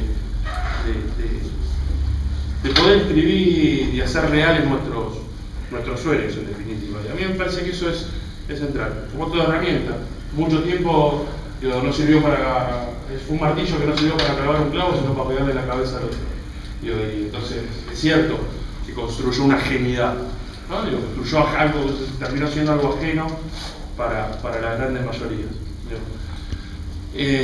Me parece que es clave y es determinante que a partir de la recuperación de la idea de lo político, de la idea de lo público, entra en dimensión y posibilidad de estar discutiendo o que empiece a ser una discusión, la posibilidad de reformar algo que está implícito en la tradición política dentro de la tradición ciudadana de la Argentina, ¿no?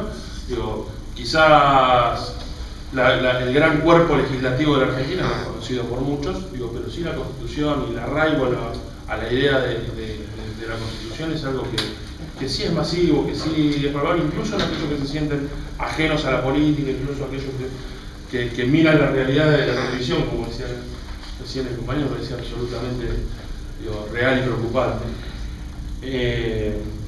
La Constitución tiene un sentido, tiene una realidad, y muy pocos comprenden la complejidad de lo que encierran los procesos constituyentes. Porque los procesos constituyentes, en definitiva, son la oportunidad de poder pensar en un determinado momento histórico la realidad social, la realidad cultural, la realidad económica y la realidad política de un tiempo, y poder plantear los desafíos de qué hablamos cuando hablamos de pensar la patria, ¿no? En TN hay un programa que se llama Argentina para armar. A mí, aparte, siempre me gusta mucho, nosotros armamos una Argentina, y cuando tratamos de empezar, lo hacemos, seguramente tendríamos que empezar a hacerlo desde la realidad cotidiana por un lado, pero al mismo tiempo tratando de alcanzar los niveles de consenso posibles para poder reformar y ser una estructura jurídica. Yo creo que sí, que incluye para mí la discusión de la reforma de la Constitución, de poder, ni siquiera la reforma constitucional, yo hablo de una nueva Constitución, ¿no? Hablo de pensar una nueva Constitución, porque es darse la oportunidad de pensar cuál es la realidad, cuál es la instrumentación jurídica de la realidad de un tiempo histórico. Y en esto cuestiono fuertemente la Constitución que hoy tenemos vigente en la Argentina, la Constitución del 94, la cuestiono muy fuertemente. Seguimos teniendo una Constitución política inspirada en 1853, seguimos teniendo una Constitución política en la Argentina que nos sigue hablando de que el pueblo no gobierna ni delibera, sino a través de sus representantes. Si hay algo que choca de lleno con la idea de lo participativo, es esto, ¿no? Es más, a veces nos conformamos con pensar lo participativo a partir de este prisma, ¿no? A partir de esta realidad, donde, bueno, yo tengo que participar en torno a las decisiones que toman mis representantes. Y la realidad es que para nosotros lo participativo tiene que tener un prisma mucho más grande, tiene que tener una perspectiva mucho más grande, que es cómo integramos la agenda de nuestro pueblo, cómo somos capaces de integrar la agenda de la mayoría en el diseño y el desafío de pensar lo público. Me parece que esto es central, y cuando uno no solamente se tiene que plantear el desafío de pensar una nueva democracia, de pensar cuáles son las herramientas participativas de democracia directa que incorpora a partir de lo que consideramos como principal o como norma fundamental de la Argentina, que es nuestra Constitución, también tiene que poner necesariamente en discusión el Estado. Tiene que poner necesariamente en... Yo me acuerdo cuando se hizo la presentación de la Escuela de Proyecto en la Escuela de Gobierno, una de las frases que más me quedó dando vuelta en la cabeza, que para hacer la máquina de impedir de la satisfacción de los intereses populares. Yo cuento una anécdota. Nosotros trabajamos mucho con la colectividad boliviana de Escobar, compañero de la colectividad boliviana de Escobar. Cuando fue la sanción de la asignación universal por hijo, llegaron hasta la ley del CES, y lo primero que le dijeron el día siguiente que se había anunciado la asignación universal, le dijeron: no, pero para los bolivianos no es. Y cuando yo no quiero poner el caso particular, pero cuando uno ve una distancia tan grande entre la voluntad política y la gestión de lo público y la gestión del Estado, necesariamente tiene que poner en crisis las paredes, las venas que están tapadas después de tanto tiempo de no funcionamiento adentro de ese Estado, para poder ya no ver o pensar cómo se participa en torno a sus decisiones, sino como el pueblo protagonista de las decisiones del Estado. Y es pensarlo de una matriz absolutamente distinta. Digo, pensar un Estado que ya no elabore un camino de participación popular, sino que integre el protagonismo popular en su esquema de decisiones, me parece que es absolutamente saludable, que por lo menos lo podemos discutir. Digo, como la política es el arte de las relaciones de fuerza, digo, como es la cristalización de una relación de fuerza, veremos si los que estamos convencidos, digo, de que hay que pensar, digo, la participación popular como protagónica en los procesos históricos. Hay que pensar en que hay que tirar abajo la pared de un Estado para poder pensarlo nuevamente, para poder diseñar un Estado que realmente represente. Digo, ¿somos mayoría o no? Y si no somos mayoría, digo, terminaremos teniendo la constitución que como pueblo necesitamos. Pero nadie le puede robar la oportunidad política a una generación que asume el protagonismo y la participación política desde una perspectiva absolutamente distinta a otra generación, como cada una lo hizo y lo diseñó en su tiempo. No nos pueden robar la oportunidad de poder pensar en cómo desarrollamos la Argentina que soñamos. Digo, esto es determinante, me parece que viene a cuenta muy fuertemente de las discusiones que se atraviesan acá. Digo, construir identidad, como decía Tito, es también la oportunidad que tiene una generación de sentirse identificada con su tiempo histórico y de haber sido protagonista de su diseño y de su protagonismo cotidiano en su ejecución. Y esta integración de esta nueva generación en el Estado también es un dato positivo de esta etapa, también es un dato transformador de esta etapa, y aunque muchos resuenen en el ladran Sancho señal que cabalgamos, también es un desafío que nosotros tenemos que seguir profundizando en este tiempo, porque es darle el protagonismo y la participación precisamente a aquellos que son los protagonistas de una generación en una etapa absolutamente distinta a la Argentina. Sí, yo me quería tomar un segundito también con una pequeña intervención, ¿no? de un par de cosas que me quedaron picando. Cuando Daniel hablaba del rol del académico, digamos, ¿no? Los procesos participativos, cuando Jorge también mencionaba la experiencia de Barcelona, que por ahí sintéticamente decía, bueno, la gente le plantea a los técnicos, ¿no? Entonces ahí de nuevo el tema del rol del técnico en relación con las organizaciones sociales, ¿cuál es? ¿No? Y yendo a una cosa concreta, ¿no? Que nos tocó en Parque Avellaneda, mientras se desarrolló la experiencia de Parque Avellaneda, en el Parque Centenario se hicieron 2 obras monstruosas de muchísima inversión, donde las 2 veces lo tuvieron que volver a hacer de nuevo, ¿no? Porque se habían hecho desde el Estado y los técnicos habían diseñado algo que a la vista era muy lindo, pero que no había sido parte del diseño, de un diseño con participación. Entonces, ahí me parece que hay una clave importante, ¿no? El área de Flaxo, cuando vino a trabajar a Parque Avellaneda, se puso la camiseta de Parque Avellaneda y empezó a trabajar a la par nuestra y sintió que era parte del proceso. Se salió de ese espacio técnico que te separa de la realidad y en el diseño se sintió que eso generó un cambio muy fuerte en todos nosotros, ¿no? Se corrió de ese rol, por llamarlo de alguna manera, impoluto con la casaquita puesta, y dijo, yo soy uno más, y acá hay saberes también en la comunidad, entonces esos saberes interactúan, y la construcción de una política pública con participación popular empieza a ser de otra manera, y empieza a tener resultados también desde lo económico, que también son valiosos y hay que considerarlo, porque gastar la plata que se gastó en Parque Centenario, y uno evalúa lo poco que se gastó en Parque Avellaneda, una sola vez. Sí, una sola vez digamos, y todavía está durando y todavía da para mucho más. Entonces, en términos de esta mesa, ¿no? y de empezar a encontrar algunas claves, creo que ese nuevo rol que tienen que tener los académicos, la sociedad también, porque tiene que asumir ese protagonismo y esa voluntad de estar en la mesa discutiendo a la par con los otros actores, ¿no?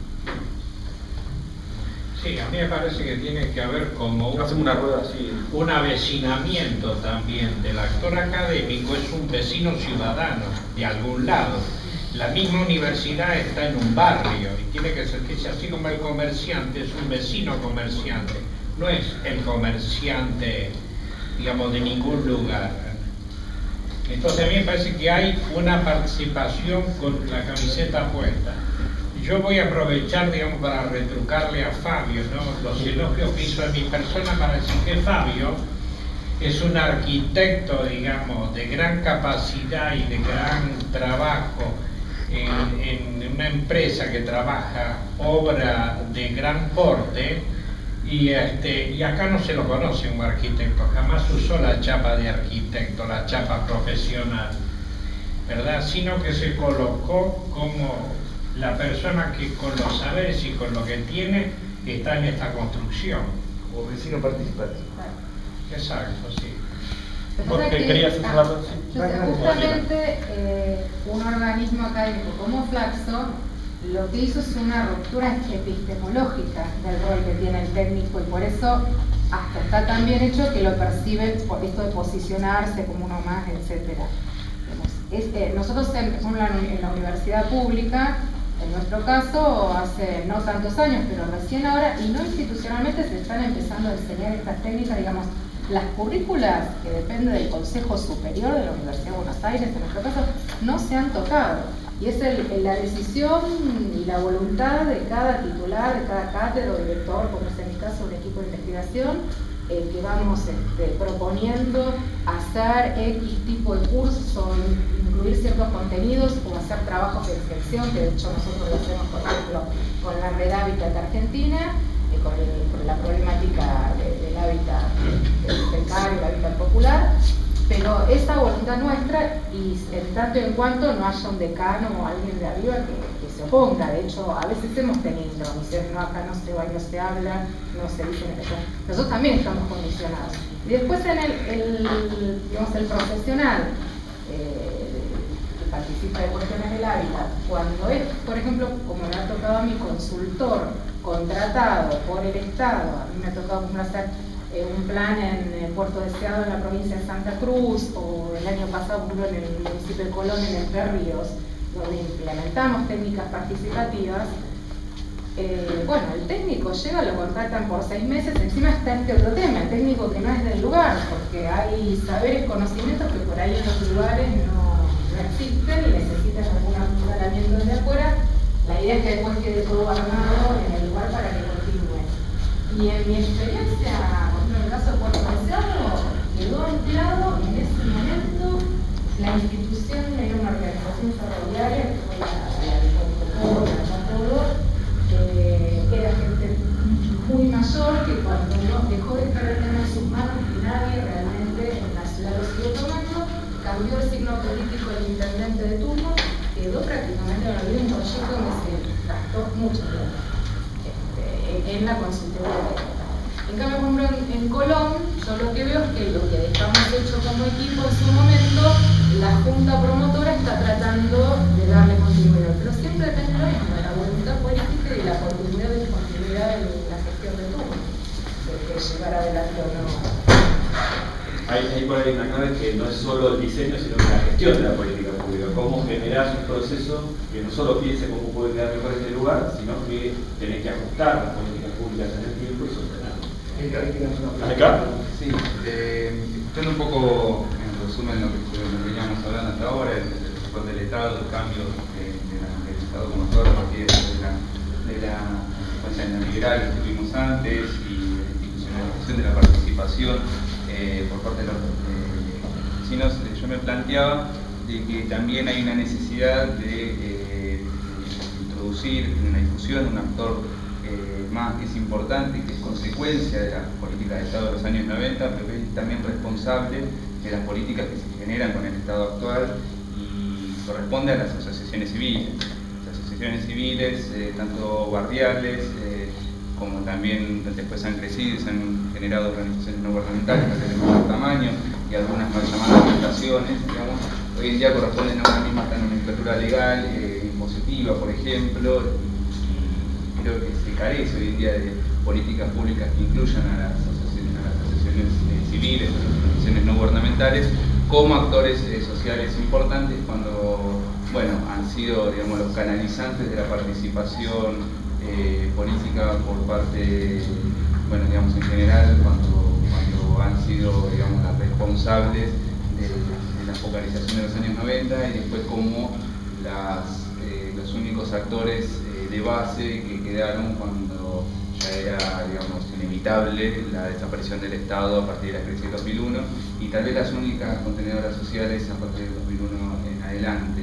Y hoy en día, en la construcción de este nuevo Estado, digamos, en la construcción de este nuevo alcance del Estado, sigue siendo deficitario, digamos, en algunas bases y sigue siendo dependiente de las asociaciones civiles, asociaciones vecinales, y no creo que sean participativas en las políticas públicas, ni tampoco creo que se generen políticas públicas directas hacia ellas, y digamos, son hoy un espacio tal vez de importancia en la participación y todavía en la descentralización de algunas políticas, sumados a que están bajo el mismo conjunto legal, económico, impositivo, etcétera, algunas asociaciones muy pequeñas en zonas muy apartadas, compartiendo el mismo lugar con organizaciones casi a nivel de multinacionales, como puede ser hoy en día un Cáritas o como pueden ser organizaciones que tienen directo contacto con el Estado y bueno, que padecen, digamos, de esta igualdad que no es real y donde también se padecen otras cuestiones como que después vemos que la malversación de fondos, bueno, cuestiones que han traído otras polémicas cuando bueno, digamos, no se toman relevancia el papel que tienen y que parten a veces de los mismos vecinos. Bueno, están faltando 9 minutos y tenemos, a ver, 1, 2, 3, 4 intervenciones. ¿Alguna intervención más? A ver, hacemos de cada, bueno, 5, hacemos 2 minutos. Dale. No, yo quería, no sé si cómo ponerlo como pregunta, pero me llama la atención cuando Daniela comentaba que ha visto experiencias o intentos en otros lugares de gestión o de actividad, no sé cómo llamar, movilizaciones de los vecinos y terminan desgranados. Entonces, bueno, un poco les he cuestionado a los vecinos de Parque Avellaneda, o sea, acá en Parque Avellaneda no se pudo desgranar, o sea,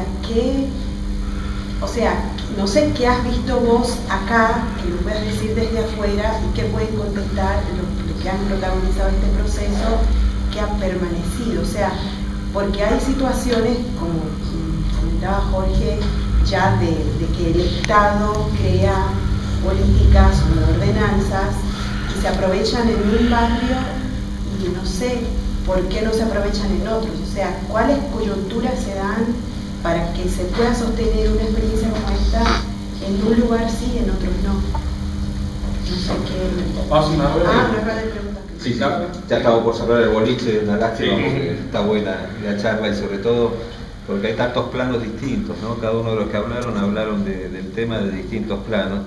Pero yo no puedo evitar acá quedarme con una frase que tendría que estar acá en las paredes del boliche, del artista local, interpretada por vos, que la política tiene una puerta, ¿no? Y que esa puerta es realmente sorprendente, porque de los dos lados de la puerta está la misma cosa, el espacio público. O sea que al atravesar esa puerta, tomar la manija, abrirla, cerrarla, dejarla abierta, dejarla cerrada, es el espacio de la decisión. Y me parece extraordinario, contradiciendo muchos de los planos contradiciendo bien, ¿no? En una discusión que podría seguir muchos de los planos que plantearon todos los que están en la mesa, el plano académico, el plano de la teoría política a niveles de decisión constitucional y de discurso político de alta acción, y a la cosa absolutamente práctica que si tiene que haber consenso, tal como Tito lo sostiene, más allá de la cuestión identidad-diversidad, si hay consenso, y hay consenso en torno a una identidad, es porque hay diversidad.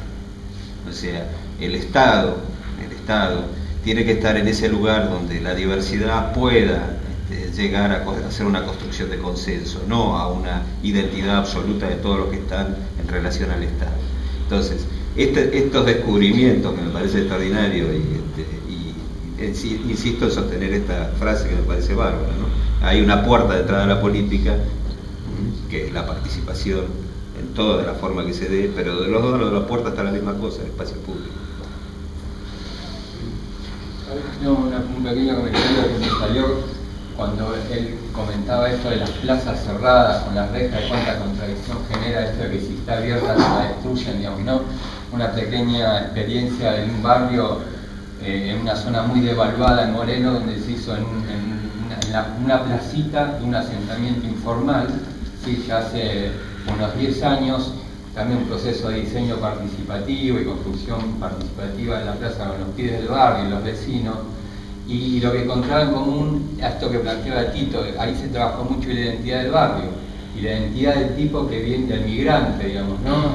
Y construir su identidad, el tema de la participación. Y hoy la plaza, después de 10 años, sin rejas, los vecinos riegan las plantas, pintan los juegos, los juegos se cuidan, digamos, ¿no? El Estado corta el pasto y no hay reja, digamos, ¿no? Y es uno de los barrios más devaluados de Moreno, como yo iba a decir, donde transformaron el desarmadero en una plaza y hoy sigue, ¿no? A ver, lo primero que plantear es el tema de la participación. No es la primera vez que del Estado se convoca a la gente a la participación. Y voy a hablar en términos brutos, no es la primera vez que se las caga. O sea, se las convoca y después lo que genera esa participación no es tomado en cuenta o directamente es frustrante. Porque nadie participa a título individual si yo no sé que lo que hago va a servir para algo, porque si la verdad que lo que hago no va a servir para nada, es muy difícil que me sienta convocado por este tema de participación. Eso digo como políticas públicas. Segundo, hay dos conceptos, la planificación estratégica o la planificación participativa. En realidad hay planificación estratégica con participación.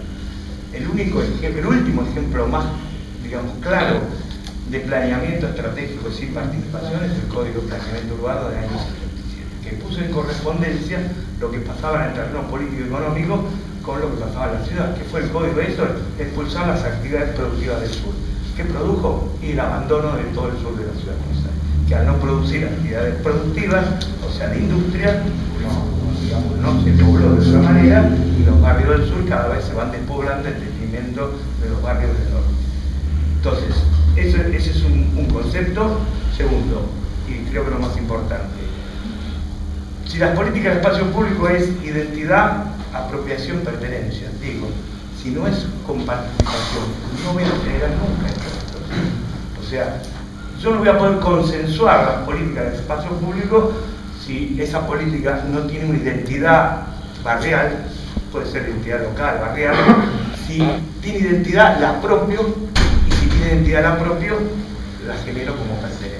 Entonces, esto me parece importante, y eso tiene que tener un nivel de participación. Por eso digo que el nivel de participación, si lo logramos institucionalizar, es bárbaro, porque es lo que genera que esa experiencia se complete. La validez de lo del parque Avellaneda tiene que ver con lograron una institucionalización a partir de un sistema de, digamos, de participación y de pertenencia que les permitió hacer esta cosa. Entonces, por último una cosa, porque Tito la mencionó, digamos, vos hablás de participación. Entonces, me acuerdo que yo nos reunimos durante 2 años con los feriantes en el espacio público para actualizar las normativas. Bueno, tuvimos 6 meses trabajando, llegamos a un acuerdo y cuando discutimos lo que serían derechos y obligaciones, ahí se pudrió todo, porque los feriantes no querían pagar el monotributo. Entonces nosotros le decíamos, el Estado te está dando luz, te da el permiso, etcétera, y vos ¿qué le das al Estado? Es decir, no, nada. Ahí los temas de participación también tiene que tener un encauce y alguna verificación, ¿no? Y aparte una cosa es discutir la ocupación del espacio público en situaciones económicas de estrangulamiento, de crisis, y ahora discutir la ocupación del espacio público cuando la situación económica no era como la que teníamos nosotros. Perdón. Sí, yo creo que entre todo lo que se charló hay un tema subyacente que es el tema de la revolución cultural. El planteo de la no participación sale de la penetración cultural de las políticas neoliberales que prendieron de la población, porque todo lo que tiene valor es todo lo que se ha distribuido. En todas este tipo de experiencias hay mucho de donación y gratuidad de parte del ciudadano. Si el ciudadano nos dona su tiempo, visto desde la óptica liberal, es una estupidez, porque es donarlo a cambio de nada. Un poco lo que planteaba él respecto de las sociedades civiles. No hay sociedades de fomento. Nosotros en el barrio de Villaluro tenemos una sociedad de fomento, que no es sociedad de fomento. Yo estoy trabajando en una asociación civil, que es un club de fútbol, trabajando políticamente. Y los clubes de fútbol fueron robados, están despojados, están vaciados. Los dueños son las barras, los representantes de los jugadores. Al socio le queda la posibilidad cada vez más disminuida de presenciar un partido de local gratis, no tanto, porque en el caso de nuestro club ahora pusieron un bonito de 15 pesos. Yo soy del club de la carga comunal y física.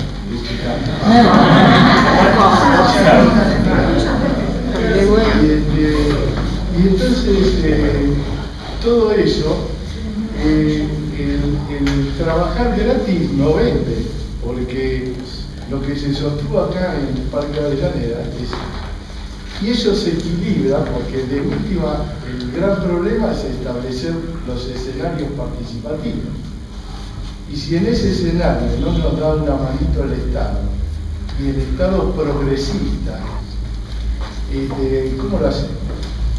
Es una lucha desigual, porque tener la herramienta, la Ciudad de Buenos Aires tiene una herramienta poderosa que es la Constitución, en cuanto a democracia directa, pero si no hay voluntad política, ¿y cómo construimos nosotros una política diferente que la política preventaria, que la hace cualquiera, si el Estado grande también no recibe una sola?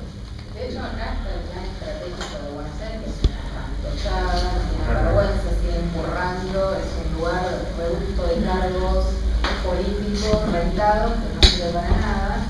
Pero hay otras experiencias, digo, para no ser todo negativo, en América del Sur está habiendo varias experiencias interesantes, incluso de las de gran escala que son más difíciles de sostener. Las menciono, algunos las conocerán y si no se meten por internet y las ven. El caso de Medellín, que ahora está recorriendo por todos lados, porque como en una época venían y nos contaban el modelo tipo Puerto Madero, Barcelona, etc. Ahora, bueno, andan dando vuelta contando urbanismo social en Medellín, en Favela Barrio, en Brasil también. Y acá tenemos la experiencia de Rosario, que la verdad que tiene todo un ciclo completo del plan estratégico de Rosario, con concreciones físicas en el espacio público, concretas y continuas, pero repito, en esos tres casos lo que hay es voluntad política, continuidad, Montevideo Real. Donde más hay éxito es donde hubo voluntad política traducida en inversión económica para materializar las cosas que la gente concertó y continuidad en el tiempo. Acá hubo por último una experiencia de menor escala, y fue interesante, yo no sé si ustedes participaron en esa época, que era el programa de diseño participativo del paisaje. Fue muy modesta, pero dejó algunas concreciones, ustedes lo deben conocer. En La Boca, en una placita en Boyacá con el Justo y alguna en Colpaya. Llegaron a un punto, concretaron un objetivo y no sé si siguieron los espacios de concertación funcionando, pero hace tiempo ya, más de 10 años. A ver, una última acá. No, una cosita que está en todos latente el tema de la participación política, pero yo lo que no veo es un cuestionamiento, lo cuestionamos a Macri, pero en la ciudad, la oposición, los distintos grupos no hacen nada para aprovechar esta herramienta que tenemos de las comunas para fortalecer eso y servir de elemento para convocar a los vecinos y hacerlo funcionar. No hay ningún tipo, por lo menos que yo tenga noticias, en ningún lado hay una cosa seria de los partidos políticos, fuera que fuera, de acercarse a los vecinos, de preocuparse por lo que pasa dentro del territorio y de hacer una propuesta. De golpe reclaman pero hacer una propuesta de qué es lo que hay que hacer, no la tienen. Y está la herramienta, está la comuna como un elemento para construir con el vecino. Eso. Bien, la verdad que quedan puntas, ¿no? Y fue muy rico todo lo que escuchamos. Yo quisiera decir algo más que la primera hay que hacer Susana, justamente, Daniela, digo, perdón, no es lo mismo, digamos, no son todos buenos los vecinos participativos, digamos. Hay también una transformación que es necesaria, que es transformar al vecino en ciudadano, y tiene que haber una progresión de partir del demandante en persona que se apropia del territorio y en persona que construye las políticas, no que espera que le bajen las cosas. Ese es un proceso que habrá que estudiarlo, analizarlo bien y ver, digamos, cómo salir. Este es un camino, que elegimos nosotros de esta escuela, pero tiene que haber un proceso de subjetivación.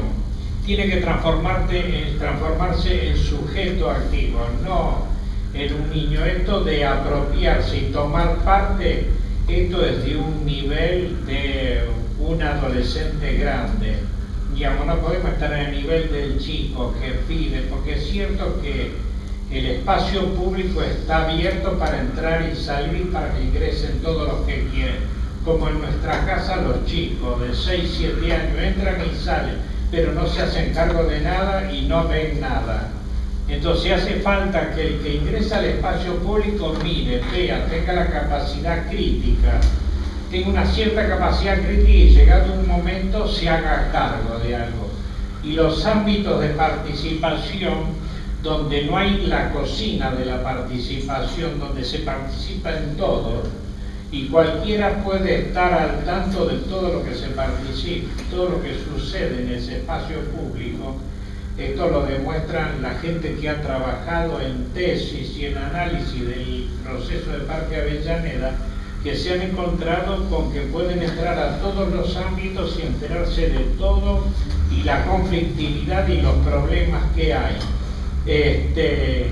Y entonces eso forma parte de lo público también, tener la experiencia abierta para que todo el mundo la conozca, tener puesto arriba de la mesa los fundamentos de cada cosa que llegue para que se cuestione y se discuta, pero no hay quien discuta, ni del ámbito académico, menos del ámbito del Estado, no se discute nada, lo único que hacen bajan la persiana, ¿verdad? Hay silencio, el último es este silencio de radio. Nosotros le pedimos una audiencia a Macri el 7 de diciembre del 2007. Cuando estaba el día anterior a que asumiera, le pedimos la entrevista avisándole que había un plan de manejo, una mesa de trabajo en consenso, que se reunía el sábado a las 17, y que ese era el espacio donde tenía su lugar y donde iba a ser reconocido como autoridad de la Ciudad de Buenos Aires y en el Parque Avellaneda. Todavía estamos esperando una respuesta porque no hubo ninguna explicación. Con problema de agenda. Bueno, eso es una cosa que se ha dado, que es un problema, pero también no es solamente un problema del Estado. Nosotros, en las dificultades que tuvimos en la erosión que sufrió el proceso del Parque Avellaneda, que está en un proceso muy crítico en este momento, también proviene de la resistencia a un espacio público que conlleva obligaciones.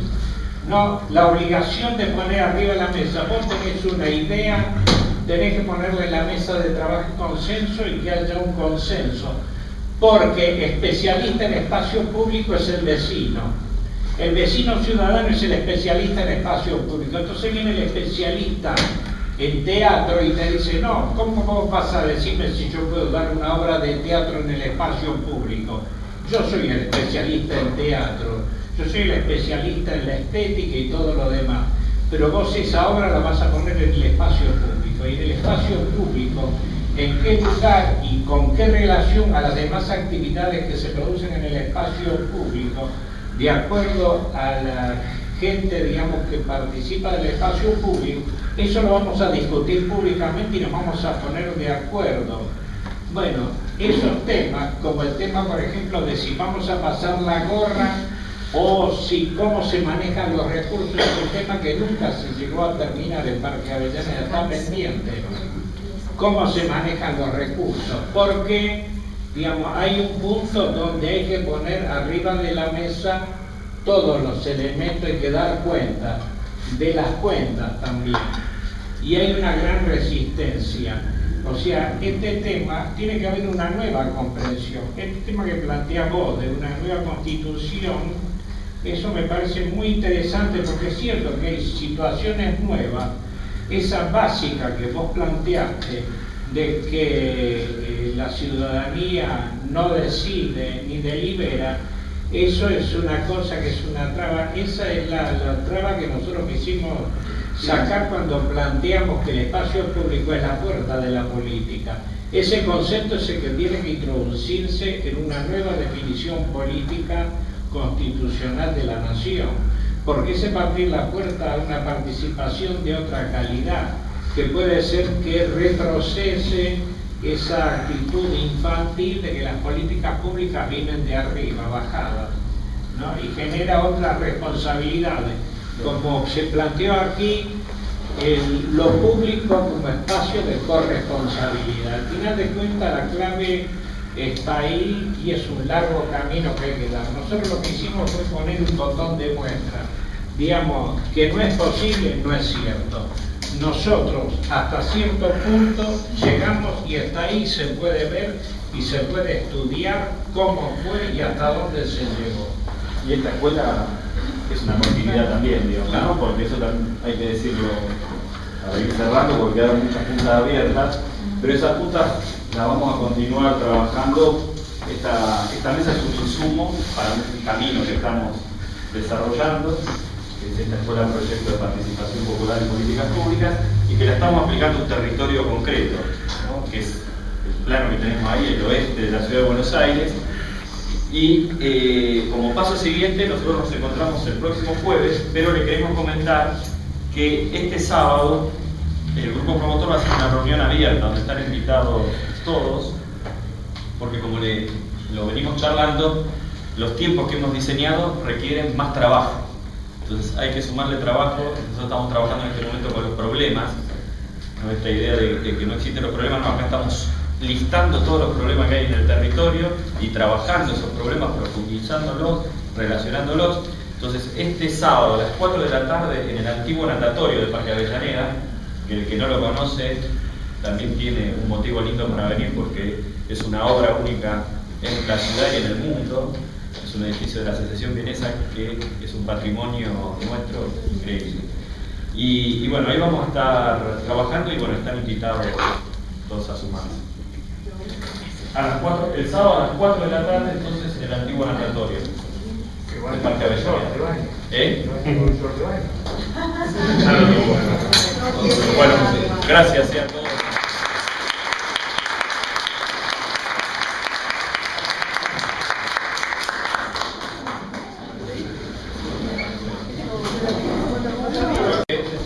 Así que va a estar en la página www.ep5.com.ar.